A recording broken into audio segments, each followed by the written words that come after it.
Atenção! Começa agora uma teleaula de manutenção do curso profissionalizante. Você vai assistir a teleaula de número 8. Bons estudos!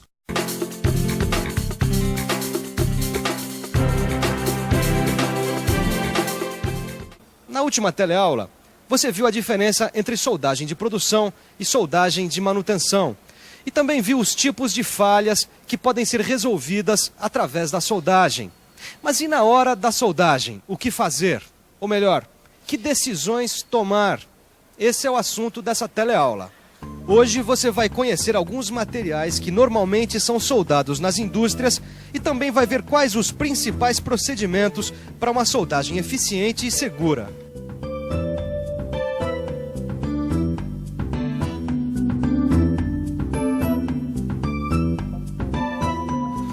A soldagem de manutenção, como você viu, é um meio prático, eficiente e econômico para se consertar falhas em componentes e peças de máquinas e equipamentos.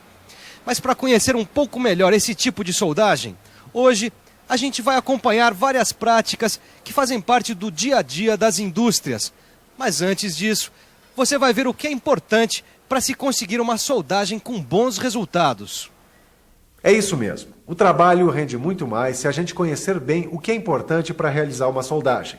Conhecer o tipo de falha, como você sabe, é o primeiro passo. Agora, tão importante quanto isso é conhecer as características do material que vai ser soldado, assim como os equipamentos de soldagem e também saber como soldar. Mas calma aí que você vai acompanhar isso direitinho, olhando de perto a soldagem de algumas peças e equipamentos. Vamos começar com este elemento mecânico de ferro fundido que tem uma falha causada por uma trinca.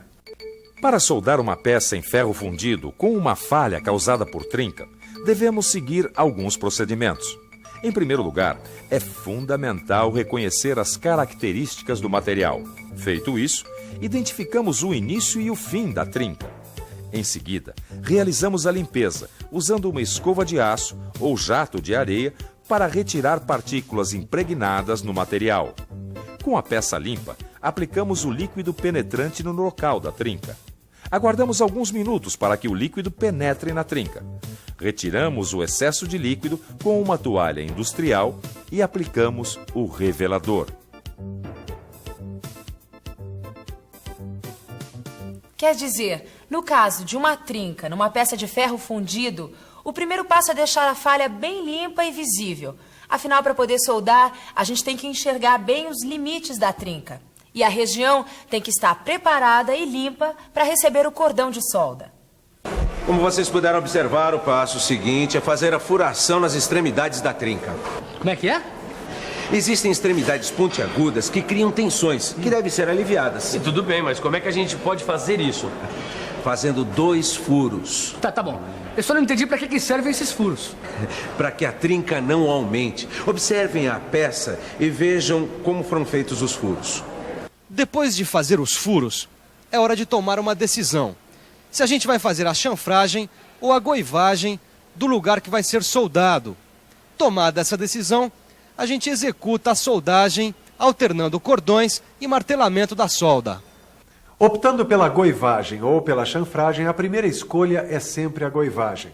Além disso, se a união da solda no ferro fundido não estiver perfeita, aí o jeito é fazer um revestimento de chanfro. Enfim, tem que ficar de olho para que fique tudo em cima. A goivagem, com eletrodo de corte, deve ter um formato arredondado para favorecer a distribuição das tensões. Além disso, a preparação com eletrodo de corte proporciona uma solda sem poros, escórias, areia, óleo ou gordura, uma vez que essas impurezas sofrem combustão durante a goivagem e se gaseificam. Já no caso da preparação por esmerilhamento, as precauções devem ser redobradas se o disco tiver aglomerantes plásticos que podem aderir no ferro fundido na área de soldagem. E a queima desses resíduos provoca ainda o surgimento de poros na solda. Portanto, se a preparação exigir esmerilhamento, a superfície esmerilhada deve ser escovada e limpa com bastante cuidado. Tá lembrado do que o Ananias falou?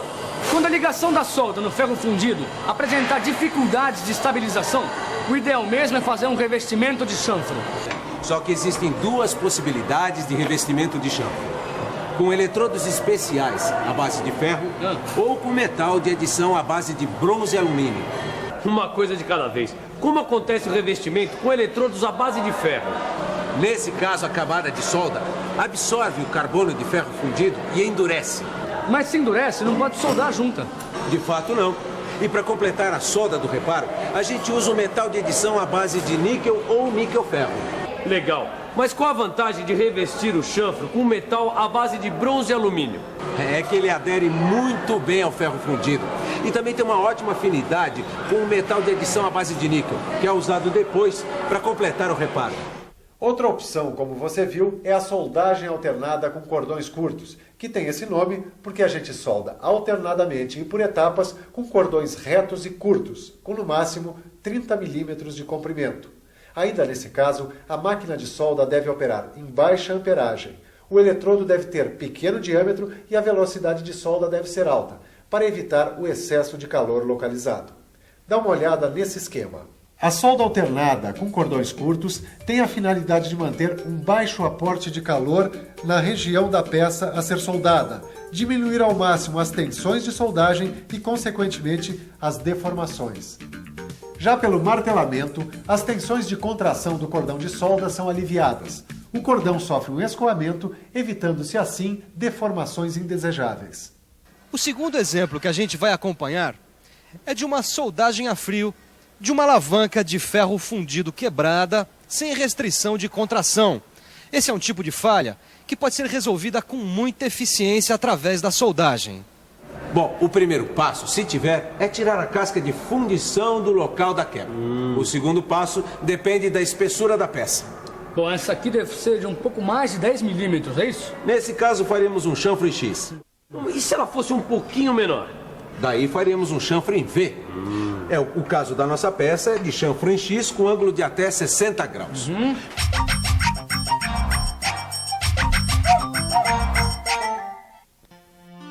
No caso da soldagem em ferro fundido, recomenda-se soldar com baixa intensidade de calor, utilizando um eletrodo de níquel ou níquel-ferro. O chanfro deve ser preenchido com cordões curtos e com repetidas viradas, para a soldagem no lado oposto. É recomendável ainda um martelamento ocasional no cordão de solda enquanto estiver quente para diminuir as tensões. E se surgirem dificuldades de ligação da solda no ferro fundido, deve ser realizado o revestimento dos chanfros, ou melhor, um amanteigamento. O terceiro exemplo que a gente vai ver é com o revestimento de dentes de escavadeira, que é um componente que geralmente trabalha em condições severas, com impactos e abrasões. O revestimento serve para prolongar a vida útil dos dentes da escavadeira. Nessa ilustração, dá para ver direitinho como fica o dente depois do processo de revestimento. Para começar, vamos limpar bem a superfície da peça que vai ser soldada. Deixa comigo. E pelo que a gente viu, nós temos que eliminar todos os resíduos, né? É verdade. A limpeza da peça é fundamental em qualquer soldagem, onde o material que vai ser aplicado durante o revestimento possa aderir à peça. E nesse caso, o eletrodo mais recomendado é do tipo AWS E1060Z. Mas por que esse eletrodo? Simples. É que nos dentes que trabalham basicamente no solo com granulação fina, o revestimento deve ser feito com metal duro, isto é, com o eletrodo AWS E1060Z, que proporciona um metal de solda bastante duro e rico em carbonetos de cromo, e ainda resistentes à abrasão. Já nos dentes que trabalham com material rochoso, o eletrodo aplicado é do tipo AWS E655R, que proporciona um metal de solda ligado ao cromo bastante tenaz, resistente e com dureza entre 60 e 65 Rockwell C. E nesses dois casos, durante a soldagem, a gente tem que manter a temperatura do dente abaixo de 200 graus, que é para evitar a perda de dureza. Legal, mas eu tô curioso mesmo para ver isso que você tá falando. Então vamos lá. Vamos ver com todos os detalhes como é o revestimento do dente da escavadeira.